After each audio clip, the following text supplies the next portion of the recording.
Mabilis na nakaaksyon ang Nueva Ecija Police Provincial Office o NEPO sa isang 911 call kung saan isang armadong lalaki ang naaresto sa bayan ng Cabiao, Nueva Ecija noong gabi ng Hunyo at 30. Ayon kay Police Colonel Herel L. Bruno, Acting Provincial Director ng NEPO, agad na rumisponde ang mga tauhan ng Cabiao Police Station matapos makatanggap ng tawag mula sa isang concerned citizen sa pamagitan ng 911.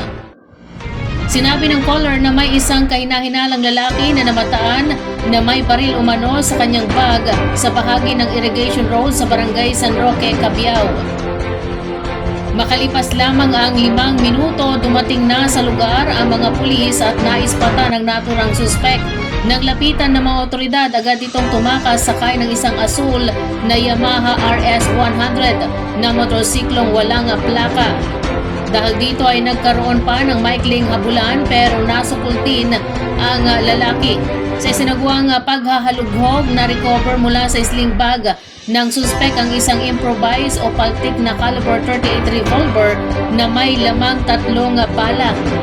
Sa ngayon ay nasa kustodiya na ng pulisyang suspek at sasampahan ng kasong paglabag sa Republic Act 10591 o Comprehensive Firearms and Ammunition Regulation Act at Article 151 ng Revised Penal Code o Resistance and Disobedience to a Person in Authority.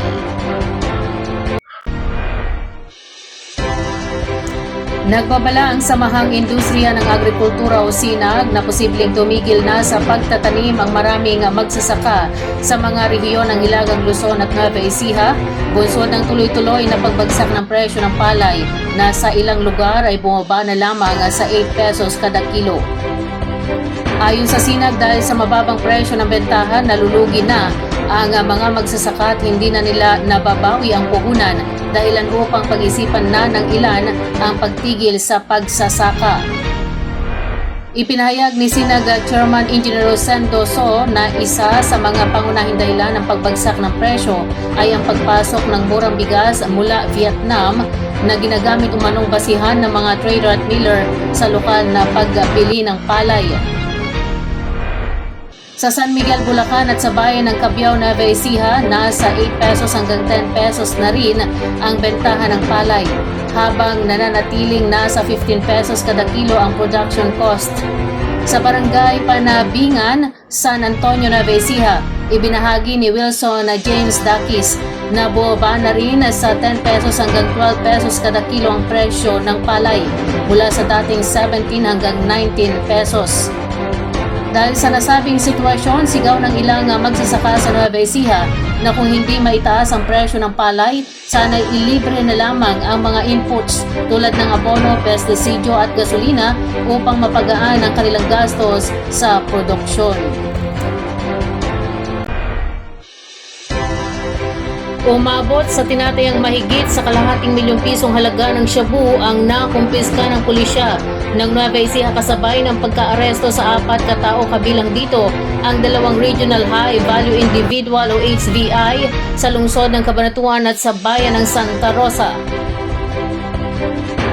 Ayon kay Nueva Ecija Acting Provincial Director Colonel Herel L. Bruno, nagsagawa ng bypass operation ang mga operatiba ng Cabanatuan City Police Station sa Barangay Kapitan Pepe na humantong sa pagkakaresto sa isang 42 anyos na construction worker mula sa Barangay San Isidro, Santa Rosa at isang 43 anyos na lalaking residente naman ng Barangay Sapsap, Santa Rosa. Nasamsam sa kanila ang tinatayang 100.5 gramo ng shabu na may street value na 683,400 pesos batay sa Dangerous Drugs Board o DDB valuation. Samantala, nagsagawa rin ng operasyon ang pinagsanib na puwersa ng Santa Rosa Municipal Police Station, PDEU, NEPO at 303rd Maneuver Company sa Barangay Gomez, Santa Rosa, kung saan nadakip ang 2 individual na kinilalang Regional High Value Individuals o HVIs at miyembro umano ng isang kilalang criminal group sa lugar. Nasamsam sa kanila ang 1.5 gramo ng shabu na may halagang 10,200 pesos. Nasa kustudiya na ngayon ng mga operating units ng pulisya ang mga akusado at kakaharapin ang kasong paglabag sa Republic Act 9165.